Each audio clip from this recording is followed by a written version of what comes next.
Hi dears, good morning. എന്തായാലും നമുക്കിന്ന് അറിയാനായിട്ട് ഒരുപാട് കാര്യങ്ങൾ ബാക്കിയുണ്ട്.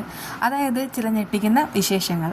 കഴിഞ്ഞ ദിവസം പലഹാരങ്ങൾ കൊണ്ടുപോയിട്ട് ദുർഗ മഞ്ജുവിന് കൊടുക്കുന്ന സമയത്ത് അവളത് വലിച്ചെറിയുന്നുണ്ട്. നമുക്കറിയാം, എന്തായാലും ആഹാരത്തെ നമ്മൾ ഒരിക്കലും നിന്ദിക്കാനായിട്ട് പാടില്ല. ഏത് ശത്രു കൊണ്ടുവന്നാലും ശരി, അതൊരിക്കലും വലിച്ചെറിയലായിരുന്നു എന്നൊക്കെ തന്നെയാണ് എൻ്റെയും ആ ഒരു അഭിപ്രായം. പ്രത്യേകിച്ച് ആ അമ്മ കൊണ്ടുവന്നതാണ്. അമ്മ എന്ന് പറഞ്ഞാൽ ദുർഗയുടെ സ്വഭാവം നമുക്ക് എല്ലാവർക്കും അറിയാവുന്നതാണ്. നമ്മളെല്ലാവരും വെറുത്തതുമാണ്. പക്ഷേ ആഹാരം അത് വലിച്ചെറിയുന്നത് ശരിയല്ല എന്നുള്ള ആ ഒരു തത്വത്തിൽ തന്നെയാണ് ഞാനും ഉറച്ചു വിശ്വസിക്കുന്നത്. പിന്നീടാണെങ്കിൽ ഈ ഉണ്ണിയായിട്ട് കരുണ ഒരു ധാരണയിൽ എത്തുന്നുണ്ടല്ലോ. അതായത് ആരൊക്കെ ഈ ഒരു നഷ്ടപരിഹാരം വേണമെന്ന് പറഞ്ഞാലും ഒരിക്കലും ഉണ്ണിയേട്ടൻ പറയരുത്. എങ്ങനെയെങ്കിലും അച്ഛനെ ഇതിൽ നിന്ന് ഒഴിവാക്കണം.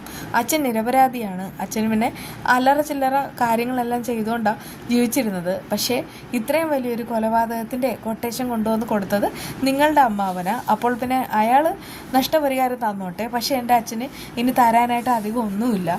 അങ്ങനെയുള്ള കാര്യങ്ങളൊക്കെ പറയാണ് കേട്ടോ. ആ സമയത്ത് തന്നെ അതൊക്കെ കേട്ടിട്ട് ഉണ്ണിക്ക് പക്ഷേ ദേഷ്യമാണ് വരുന്നത്.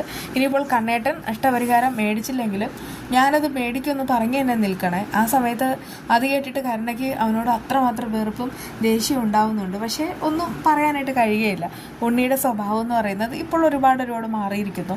അവൾക്ക് അങ്ങനെ തന്നെ വേണമെന്ന് നമ്മളാണെങ്കിൽ ഉറച്ചു വിശ്വസിക്കും. അതേസമയം ആ മുത്തശ്ശിയോട് പറയുമ്പോൾ മുത്തശ്ശിയാണെങ്കിൽ ഉണ്ണിക്കുട്ടനെ കാണാനായിട്ട് കമലേശ്വരത്തേക്ക് വരികയാണ്. അവിടെ വന്നിട്ട് സംസാരിച്ചു കഴിഞ്ഞാൽ അവൻ്റെ മനസ്സ് മാറുമെന്ന് മുത്തശ്ശിയാണെങ്കിൽ ഉറച്ചു വിശ്വസിക്കുന്നു. അതിന് പ്രകാരം ഉണ്ണിക്കുട്ട എന്തൊക്കെയാണ് പറയുന്നത്, നഷ്ടപരിഹാരം മോനെ, ആ നഷ്ടപരിഹാരത്തിൽ നിന്ന് ഒന്ന് ഒഴിവാക്കി തരണം, എനിക്ക് നിന്നോട് സംസാരിക്കണം എന്നൊക്കെ പറഞ്ഞിട്ട് മാറ്റി നിർത്തിയിട്ട് സംസാരിക്കണം കേട്ടോ. ആ സമയത്ത് ഉണ്ണി പറയുന്നൊരു കാര്യമുണ്ട്. അതെ, നിങ്ങളെനിക്ക് കുറേ സ്വർണവും പിന്നെ നിങ്ങൾ കുറച്ച് പുരയിടവും ഒക്കെ തന്നിട്ടുണ്ട്, അതൊക്കെ ശരി തന്നെയാണ്. പക്ഷേ പ്രോപ്പർട്ടി അത് വേറെ, പണം വേറെ. എനിക്ക് പണമായിട്ടൊന്നും കിട്ടിയിട്ടില്ല. നഷ്ടപരിഹാരമായിട്ട് പണം തന്നെ കിട്ടണമെന്ന് എനിക്ക് നിർബന്ധമുണ്ട്. അത് എനിക്ക് വേണം, എനിക്കത് കിട്ടിയേ തീരൂ. അത് കേട്ട് മുത്തശ്ശി പറയുന്നുണ്ട്, മോനെ നീ ഇങ്ങനെ നനഞ്ഞിടം കുഴിക്കാനായിട്ട് നോക്കരുത്. ഇതെല്ലാം നിനക്കും അവൾക്കും മാത്രം അവകാശമുള്ളതാണ്. എന്തായാലും നീ ഒരു കാര്യം നോക്കണേ, ആ വീടിൻ്റെ പകുതി അവകാശം മഹാലക്ഷ്മിക്ക് പോകുമായിരിക്കും, പക്ഷെ പകുതിയാണെങ്കിൽ കരുണയ്ക്കുള്ളതാ. അതുമാത്രമാണോ പ്രതാപനുള്ള എല്ലാം നിനക്ക് വന്നു ചേരേണ്ടതാ. അതിങ്ങനെ കോടതി വഴി പോയാൽ അത് ഉറപ്പായിട്ടും മഞ്ജുവിനും പിന്നെ കണ്ണനും ഓരോ വിഹിതമായിട്ട് പോകും. അത് കേട്ടിട്ട് ഉണ്ണി പറയുന്നുണ്ട്, അതൊന്നും എനിക്കറിയണ്ട. കണ്ണേട്ടൻ നഷ്ടപരിഹാരം മേടിക്കോ ഇല്ലയോ ഒന്നും എനിക്കറിയില്ല.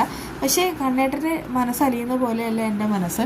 എനിക്ക് വേണം, പണമായിട്ട് തന്നെ വേണം. നിങ്ങൾക്കറിയാവുന്ന കാര്യമാണ്. എനിക്കാണെങ്കിൽ സ്വത്തായിട്ടും വകയായിട്ടൊന്നും അധികം ഒന്നുമില്ല. ഏതാണ്ട് ഇവിടെയാണെങ്കിൽ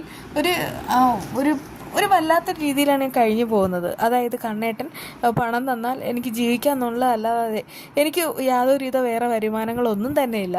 പക്ഷേ ഈ പണം കിട്ടിക്കഴിഞ്ഞാൽ ഞാൻ രക്ഷപ്പെടുമെന്ന് പറയുമ്പോൾ ഞാൻ മാത്രമല്ല, എൻ്റെ ഭാര്യയായ നിങ്ങളുടെ കൊച്ചുമകൾ കരുണ, പിന്നെ ഞങ്ങൾക്ക് ജനിക്കാൻ പോകുന്ന കുഞ്ഞ്, ഞങ്ങളെല്ലാവരും രക്ഷപ്പെടണമെന്നുണ്ടെങ്കിൽ നിങ്ങളെല്ലാവരും കരിഞ്ഞാൽ മതിയാവും. അതുകൊണ്ട് എനിക്ക് കിട്ടണം, കിട്ടിയേ തീരുമെന്നൊക്കെ പറഞ്ഞിട്ട് അവൻ ദേഷ്യപ്പെടുകയാണ് കേട്ടോ. ആ സമയത്താണ് മുത്തശ്ശി ഉണ്ണിക്കുട്ടൻ്റെ യഥാർത്ഥ സ്വഭാവം ഒന്നുകൂടെ മനസ്സിലാവുന്നത്. അപ്പോഴേക്കും അവർക്ക് ഭയങ്കരമായിട്ട് സങ്കടമാണ്, അവർ കരയുന്നും ഒക്കെ ഉണ്ട്. പിന്നെ മുത്തശ്ശിയാണെങ്കിൽ അവർക്കാണെങ്കിൽ ഭയങ്കരമായിട്ട് സങ്കടവും ഒക്കെ ഉണ്ടല്ലോ. അവരാണെങ്കിൽ അവിടെ നിൽക്കാനായിട്ട് ശ്രമിക്കുന്നില്ല. പ്രത്യേകിച്ച് ദുർഗയുടെ ദുർമുഖം കാണാനായിട്ട് വയ്യ. നേരത്തേക്ക് ആണെങ്കിൽ അവരെല്ലാവരും വരുന്ന സമയത്ത് മഹാലക്ഷ്മിയെ ഒറ്റപ്പെടുത്തിയിട്ട് ദുർഗ മുത്തശ്ശിക്കാണെങ്കിൽ എല്ലാം വാരിക്കോരി കൊടുക്കുകയും മഹാലക്ഷ്മിയുടെ കുറ്റവും കുറവും എല്ലാം പറയുകയും ചെയ്യുമായിരുന്നു. പക്ഷേ ഇപ്പോൾ അങ്ങനെയല്ല. ദുർഗയാണെങ്കിൽ അവരെ പടിയിൽ പോലും കയറ്റില്ല എന്നുള്ള രീതിയിൽ തന്നെ ഉറച്ചു നിൽക്കണേ. കണ്ണൻ ഇഷ്ടമില്ലാത്ത ഒരു കാര്യം ഇനി താൻ ചെയ്യില്ല, കണ്ണനാണ് തൻ്റെ മൂത്ത മകൻ എന്നുള്ള രീതിയിൽ തന്നെ ദുർഗ പെരുമാറുന്നത്. അതുകൊണ്ടൊക്കെ തന്നെയാണ് അവരവിടെ പോകുന്നത്. പക്ഷേ ഈ ഒരു നഷ്ടപരിഹാരത്തിൻ്റെ കാര്യം കണ്ണൻ അറിയാണ്. കണ്ണനാണെങ്കിൽ അത് ഭയങ്കരമായിട്ട് ഷോക്കാവുകയാണ്. കണ്ണൻ പറയുന്നുണ്ട്, എടാ നിനക്ക് നഷ്ടപരിഹാരം വേണമെന്നാണോ നീ പറയുന്നത്? എന്തിനാടാ നഷ്ടപരിഹാരം? അവന്മാർ രണ്ടും ജയിലിൽ കിടന്ന് നിറയിക്കണം, അത് തന്നെയാണ് ഞാൻ ആഗ്രഹിക്കുന്നത്. ഒരിക്കലും ജാമ്യം പോലും കിട്ടാൻ പാടില്ല. നഷ്ടപരിഹാരം ഒന്നും വേണ്ട, അവന്മാരവിടെ കിടക്കട്ടെ. ആ സമയത്ത് ഉണ്ണി പറയുന്നുണ്ട്, കണ്ണേട്ടന് വേണ്ടായിരിക്കും, പക്ഷേ എനിക്ക് വേണം. പിന്നെ മഞ്ജുവിൻ്റെ കാര്യം അതൊന്നും എനിക്കറിയില്ല. അവൾക്കാണെങ്കിൽ ഇപ്പോൾ കണ്ണേട്ടൻ ഒരു നല്ലൊരു വീടാണ് മേടിച്ചു കൊടുത്തത്, അതും സർപ്രൈസായിട്ട്.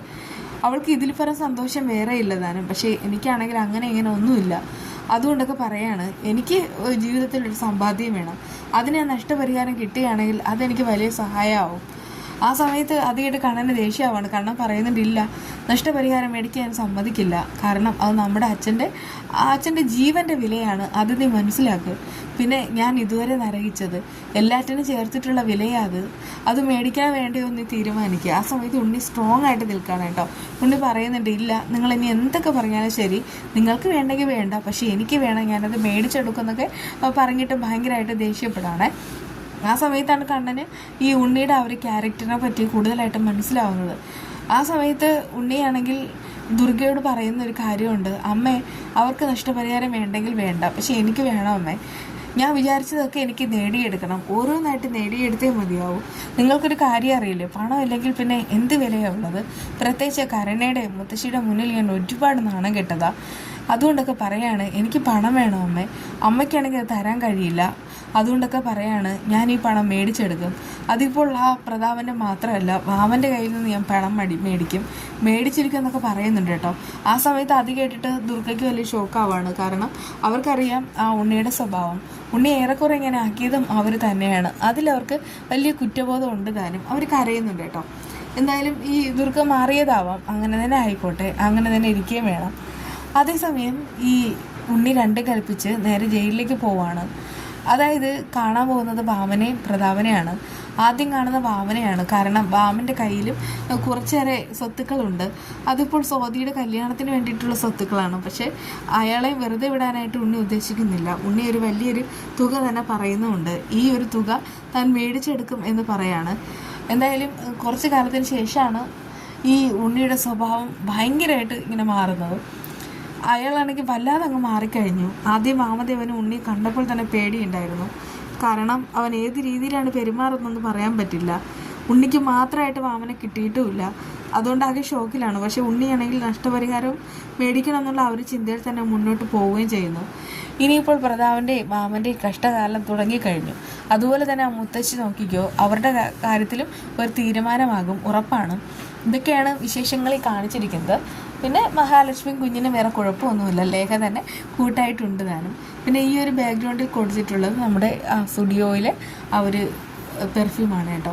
ഇത് 199 ഇതിൻ്റെ ഒരു വില. പല ആയിട്ടുള്ള സ്മെല്ലും ഉണ്ട് കേട്ടോ. ഞാനാണെങ്കിൽ സത്യം പറയാൻ അവിടെ പോയിട്ട് ഇന്ന് മേടിച്ചത് ഇത് മാത്രമാണ്. പിന്നെ കുറച്ചൊക്കെ ബുദ്ധിമുട്ടുള്ള സമയമാണ്, അതുകൊണ്ട് പിന്നെ അങ്ങനെ ഷോപ്പിംഗ് അങ്ങനെയൊന്നുമില്ല. എന്നാലും നമുക്ക് ഒരിടത്തേക്ക് പോകുന്ന സമയത്ത് അതൊക്കെ കാണണമെന്നും മേടിക്കണം എന്നൊക്കെ കൊതി തോന്നില്ലേ, അങ്ങനെയൊക്കെ ഒന്ന് പോയി ചുറ്റിക്കറങ്ങി എല്ലാം ഇഷ്ടമായി. ഇതിപ്പോൾ എവിടെ പോയതെന്ന് ചോദിച്ചാൽ ലുലുമാളിൽ പോയ സമയത്താണ് കേട്ടോ സ്റ്റുഡിയോയിലേക്ക് കയറിയത്. അങ്ങനെ കയറിയ സമയത്താണ് ഇതൊക്കെ കണ്ടത്. അങ്ങനെ ഒരെണ്ണം മേടിച്ചു. ഭയങ്കര നല്ല മണമാണ് കേട്ടോ, നല്ല പെർഫ്യൂമാണ്. പെർഫ്യൂം ഇവിടെ നമുക്ക് ഉറപ്പായിട്ടും മേടിക്കാം. അപ്പോൾ പിന്നെ ഇനി വേറൊന്നും പറയുന്നില്ല, വീണ്ടും കാണാം.